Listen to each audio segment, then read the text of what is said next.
All right, so the next chapter that we're going to get into, we'll start getting into chemistry again. Well, we were doing chemistry, but more mechanistic chemistry. And it's all about conjugated pi systems. So what does it mean if something's conjugated? Does anybody know?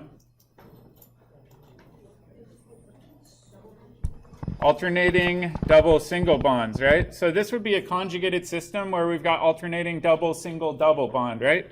This is different than an isolated system. Why are these different from one another?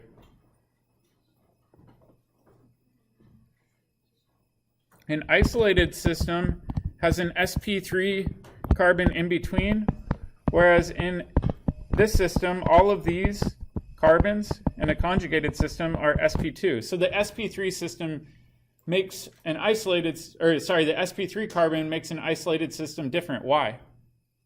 Does anybody know? Why would that sp3 thing really throw everything off?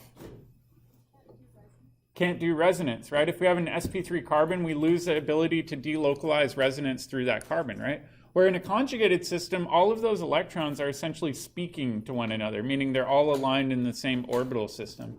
All right, accumulated system is a little bit different. And we saw this once back in fall term. Does anybody know what that dot is in the center? It's not a radical. It's a carbon. Oftentimes students get confused and they're like, well, why do they show a dot in the center if it's a carbon? Well, if we showed it as one ultra long double bond, people might just think it's an alkene, when really this is two alkenes attached at a center carbon. So this is a little bit different. Yep? You said like sp3 cannot do resonance? Yeah, so let's go back. If we try to do resonance in this one, can I really do that ever? No. Yeah, with an sp2 one, we can. So for example, we could, in theory, do that, right? So there would be resonance for a conjugated system. All right, so I'll show you kind of a unique example of this in action. It doesn't always have to be all carbon atoms. So let's say I've got this system right here. You see how I've got a double, and then over here I've got a single and a double. Essentially, this whole system right here is considered conjugated, right? So another way of thinking about this is we can do resonance with this system. So for example, I could take this and kick it all the way up to there.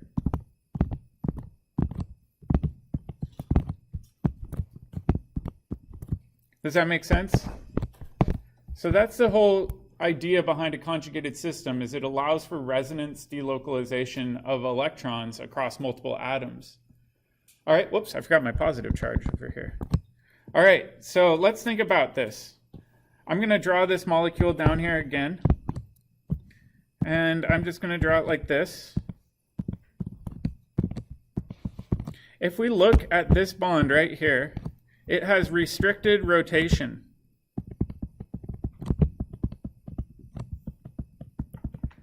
Meaning it doesn't rotate like a normal sigma bond. Why?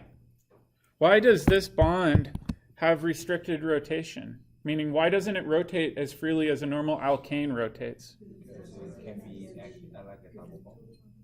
Okay, so I heard a few people say it has partial double bond character. All right, if we look up here, we could say that this has partial double bond character.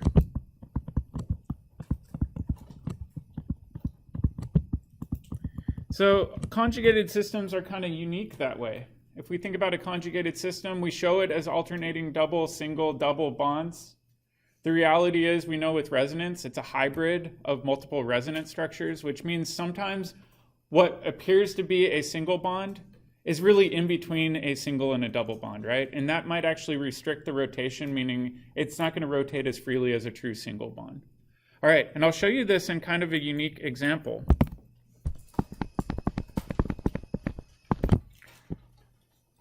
So in this example, I've got a molecule called 1,4-butadiene.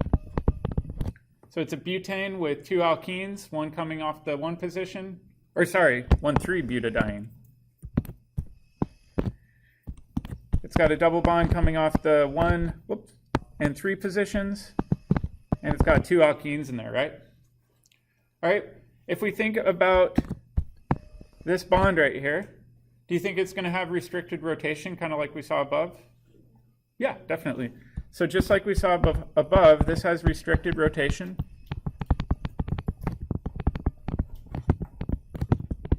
Do you think that means we can't rotate it? Like a pi bond? A pi bond we really can't rotate very easily, right? Do you think we can rotate this one? Yeah, we just need to apply enough energy to rotate it. So what you can do in these systems is you can apply a source of energy. Usually it's in the form of heat or light. And in this case, we actually know exactly how much energy is required. It's about 15 kcals per mole. And when we do this, we can actually spin this bond. And we can get this. Again, it's still 1,3-butadiene. But it's a little bit different, right? If we think about it, is this energetically more stable or less stable than our starting material, and why? It's less stable. Why do you think this one's less stable? Sterics. Exactly. If we think about it, in this area right here, we've kind of got these 2 groups brushing up against one another. That makes them less stable. So over here, we've got butadiene that's less stable, but how can we differentiate these if we know that one is less stable and one is more stable? Well, it gets a little bit interesting. We have to differentiate these using different naming systems. So what we call this is S-trans. Over here, we call this S-cis. So what this means, the S stands for a single bond. And if we think about, well, the single bond, over here we've got one group coming off. Over here we've got another group coming off. You see how they're kind of trans to one another? That's why we would call this S-trans.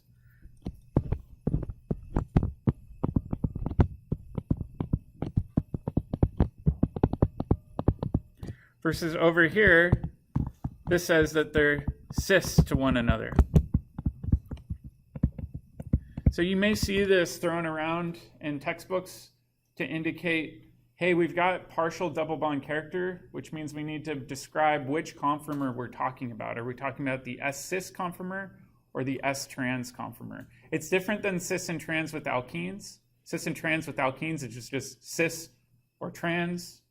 This one we have to specify S-cis or S-trans, that we're talking about a single bond with partial double bond character.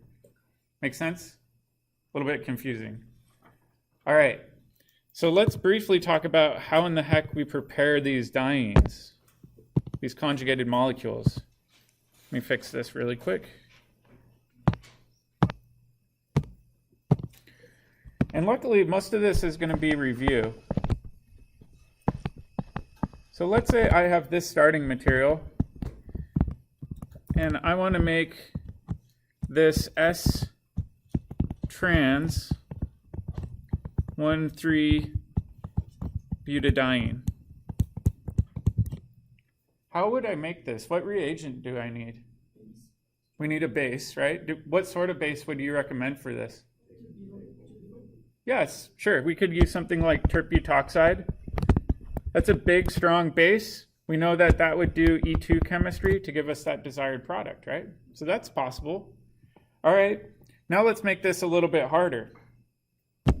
Let's say I've got this molecule and I want to go to this. Can I go there directly?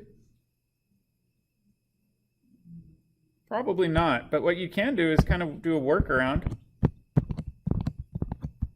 and add 2 bromines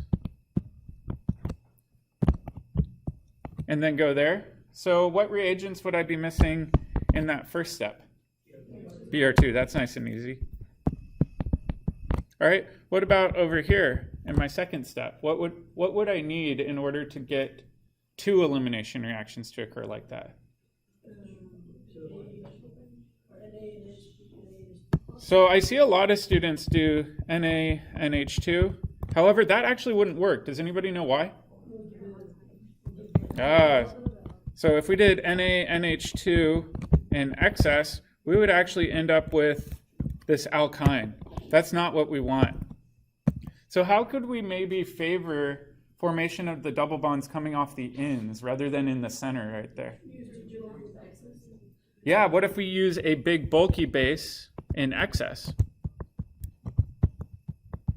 A lot of people ask me in the alkyne chapter, well, why don't we use terbutoxide? This is an example why. If you want to make an alkyne, use a small, strong base. If you want to make a conjugated system, use a really, really bulky base. That way you're going to favor formation of two alkenes rather than a triple bond. Make sense? So a lot of this is kind of alkene-alkyne review. All right, so let's briefly, with the remaining couple minutes we have, talk about the molecular orbital theory of what's going on here. Because I know everybody remembers molecular orbital theory. So we've got this conjugated system. We said over here this is sp2, this is sp2. Really, all of these carbons are going to be sp2. All right, so what I like to do is to draw this using molecular orbitals. Let's just do individual orbitals first, and then we'll look at molecular orbitals when we come back next week. We've got a carbon backbone of 4 carbons, right? Kind of zigging and zagging like that. All right, what are the pi bonds really made up of? What orbitals? P orbitals, okay? So the pi bond right here would be made up of these p orbitals kind of sticking up and down, so we could show that as being our pi's. All right, and we've got p orbitals off of each of these carbons. So kind of this is the classic view of looking at these conjugated systems. So the question is, why is there partial rotation right here? Can anybody explain that?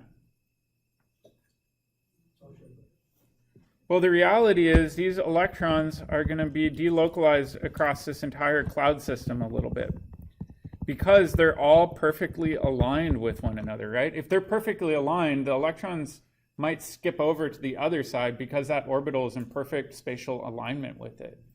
So what we'll do next week is when we come in, we'll start talking about molecular orbital theory. How many of you remember this from general chemistry? A little bit? Did you talk about HOMO and LUMO levels at all in general chemistry?